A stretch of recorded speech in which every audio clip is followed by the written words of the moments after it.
Hey guys, welcome back to Summers with Wade.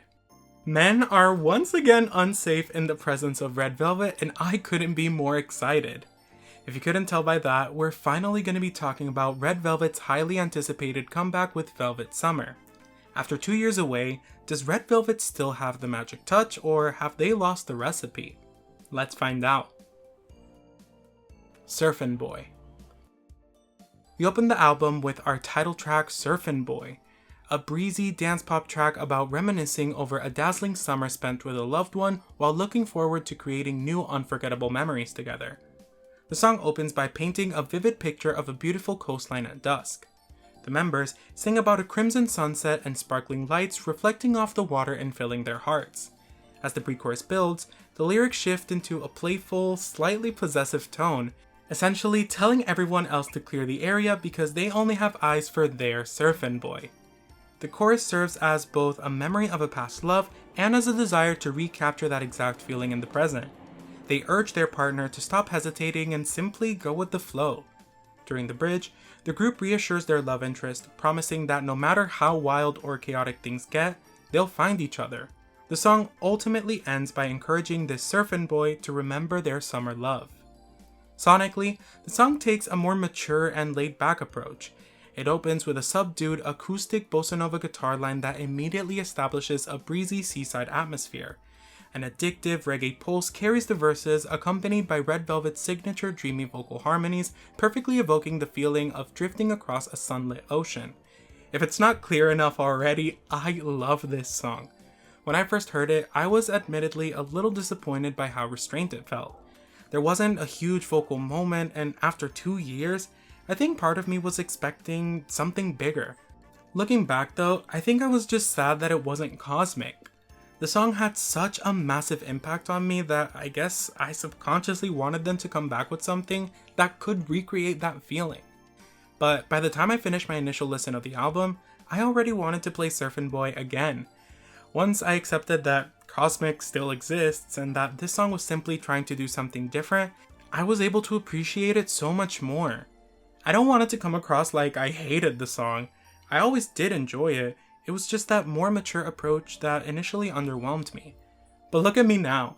I legitimately listen to this album 3 or 4 times a day, to the point it's become my current shower concert track list, and I've grown to really appreciate the maturity of this song, making this my favorite summer release so far. There's some very steep competition from both their label mates and the self-proclaimed Summer Queens BB Girls, but there's something about this entire project that just elevates every song in it. But I'm getting ahead of myself. I can't fully express how deeply I missed hearing these 5 voices harmonize. Having Wendy, Seulgi, and Joy throw in their ad-libs and little vocal flourishes brought back such a huge wave of nostalgia. There's just something about hearing them sing together again that makes me ridiculously happy. The fact that it was written by Joy is just the cherry on top of my ice-cold piña colada. Truly, Red Velvet came back to save summer. Hot Girl's Cold Vibe.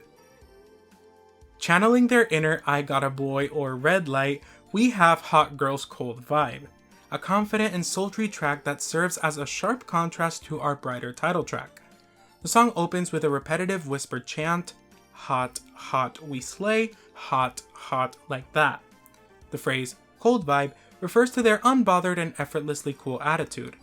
Even though they're the center of attention, aka the hot girls, they refuse to let the chaos or unwanted attention faze them.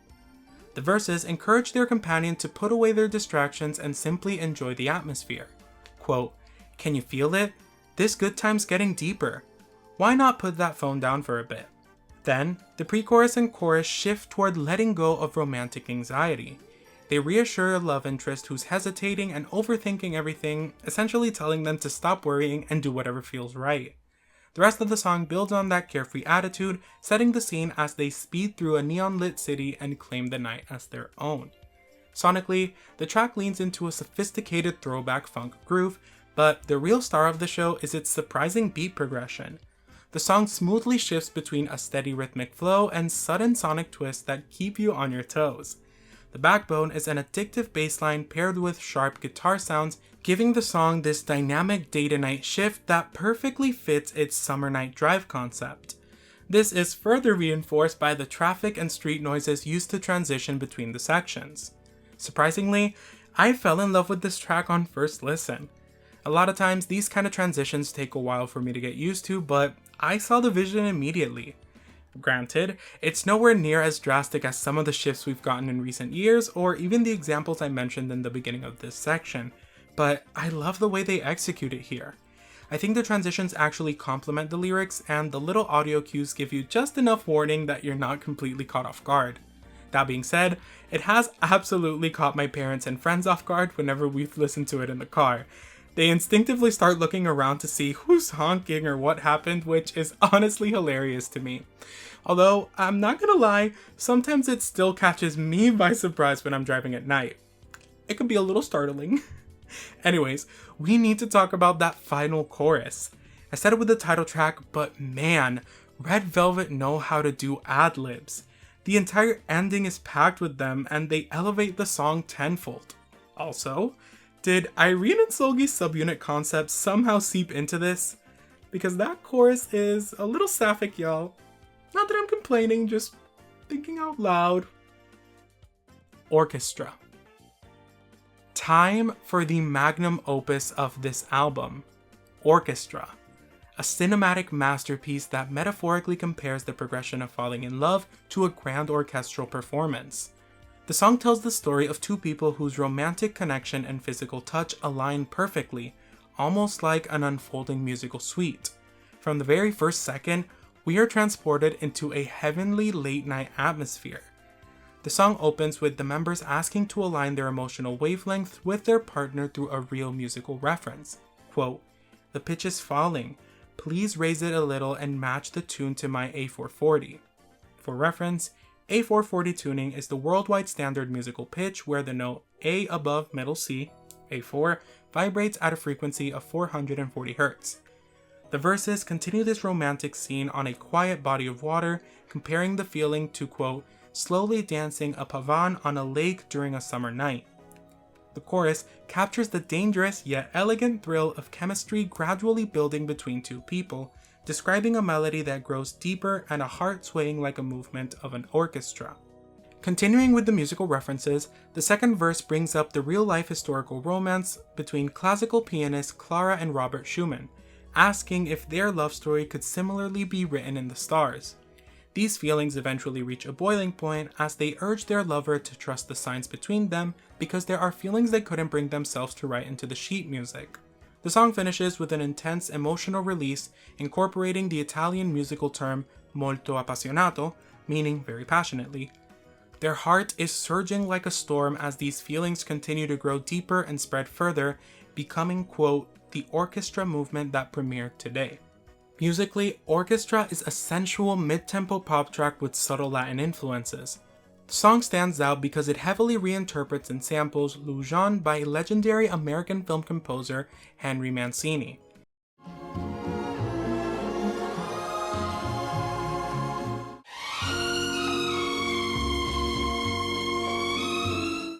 That sample gives the track its distinct, luxurious vintage lounge atmosphere. Despite all of its classical themes and the lack of traditional acoustic orchestra strings, the song blends Mancini's vintage arrangement with modern pop percussion loops and subtle Afrobeat-inspired rhythms to create a truly breathtaking instrumental. The song was also written in part by Hwang Hyun. If you don't know him by name, you definitely know some of his songs. A few of my favorites include Apple by G-Friend, I Wish by 17, I Tai Tai by Red Velvet, and Love is Bitter by Girls' Generation. The list goes on and on. So obviously, I knew I was gonna like the song. But wow, it completely blew me away.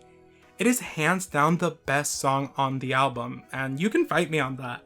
The way their vocals blend and harmonize together is genuinely otherworldly. Red Velvet have done it again, taking a gorgeous piece of art and transforming it into something that feels completely their own. If you couldn't already tell, I could talk about this song for hours. If you're only gonna listen to one song from this album, please consider this one. It's dreamy and magical. They describe it best in the lyrics, saying that they're gravitating and levitating. What more could you want? And if you haven't heard Lou Jean yet, I highly recommend giving it a listen. It's a beautiful work of art. Hula Hoop. Up next, we have Hula Hoop, a whimsical song that uses the spinning motion of a hula hoop as a metaphor for fate and two soulmates naturally looping back into each other's lives, framing summer romance as a destined cycle that was always meant to happen. It opens with Joy and Yeri describing an immediate, unspoken understanding between two people. They don't even need words to understand the signs between them because, as they grow closer, their dreams begin to stir each other's hearts. During the pre-chorus, Seulgi sings about a long winding path that ultimately leads right back to where it began. The loop represents how time and distance never managed to change their bond. The chorus and post-chorus then bring that metaphor to life, painting the image of two people moving in perfect synchronization, like stars aligning or dancing to a shared rhythm. The second verse deepens that unspoken understanding established in the intro. Rather than communicating through ordinary words, they'd rather dance all night to a choreography that only they understand. By choosing to do the cha-cha-cha, they reinforce the idea that their deep and tender affection exists beyond a simple wide-open smile. The second pre-chorus and bridge solidify the concept of spinning through time only to discover that the destination was always the same person. Quote, "In the end, all of it was always you." They promise to treasure this connection far into the future, creating a quote, "everlasting us." Musically, it's a bright mid-tempo pop dance track that leans heavily into acoustic elements. The instrumental is fleshed out by rhythmic acoustic guitar and crisp piano chords, giving the song an incredibly sunny and nostalgic atmosphere. To match the lyrical theme of spinning, the production also features a looping cyclical groove that keeps the song constantly moving. Whenever I listen to this song, I feel like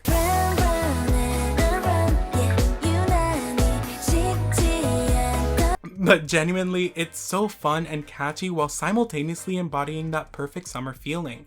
The girls also sound gorgeous here. I know I sound like a broken record at this point, but wow, these vocals are to die for. Also, this is purely my interpretation, but I feel like the lyrics could also be viewed as a message to their fans, that no matter how much time passes or how far apart we might be, they'll always find their way back to us. Hawaii. Closing out the album, we have Hawaii, an emotional song about growing up and reclaiming the childhood dreams we may have lost along the way. The song opens with a raw confession that I think a lot of young adults, myself included, can relate to, realizing that growing up wasn't quite as magical as we once imagined it would be. Joy writes about feeling lost or trapped and wandering aimlessly. In this context, Hawaii isn't simply a physical destination. It becomes a metaphor for freedom and healing. The narrator looks back on a time when they were lost in their quote summer blues, before suddenly encountering someone who seemed completely free, fluttering their wings without a care in the world. That inspires this desire to escape to Hawaii, becoming a butterfly to forget everything for a while. The chorus expresses this deep desire for freedom. They want to quote, "dance the dance of love like Hawaii," and simply allow themselves to be carried away by life.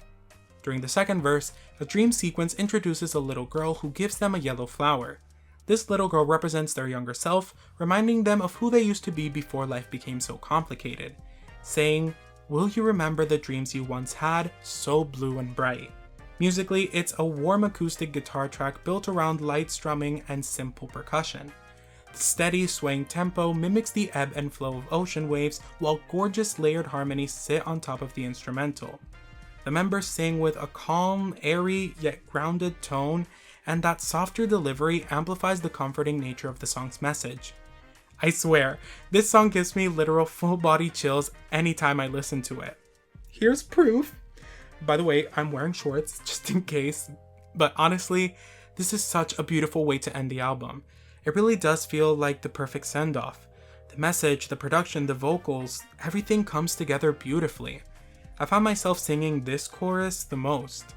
It's so simple, yet somehow incredibly impactful. The way their voices just come together, ugh, it's so good. I will never get tired of complimenting the vocals on this album because, wow, a perfect album closer. Final album thoughts. And that brings us to the end of Velvet Summer. After 2 years away, Red Velvet have managed to come back with something that feels unmistakably like them, while also showing a slightly more mature side to the group. And that's exactly what I needed from this comeback. I didn't need another Cosmic, I just needed to hear these 5 voices together again, and this album showed me exactly why I miss them so much. What I love most about this album is how cohesive it feels. It doesn't just sound like a bunch of songs that happen to have a summer theme. It genuinely feels like an entire summer compressed into 5 tracks. Surfin Boy feels like the beginning of a hot summer afternoon with the sun shining, the ocean in front of you, and absolutely nowhere else to be. Hot Girls Cold Vibe takes us into the evening where the sun goes down and the city lights start coming on. Orchestra is that late summer night where everything feels a little more romantic and magical, while Hula Hoop brings back that carefree nostalgic feeling of returning to a familiar love. And then there is Hawaii. This song completely changed how I look at the album as a whole. After spending the entire album enjoying the exciting freedom and romance of summer, we're reminded that summer doesn't last forever. We have to grow up.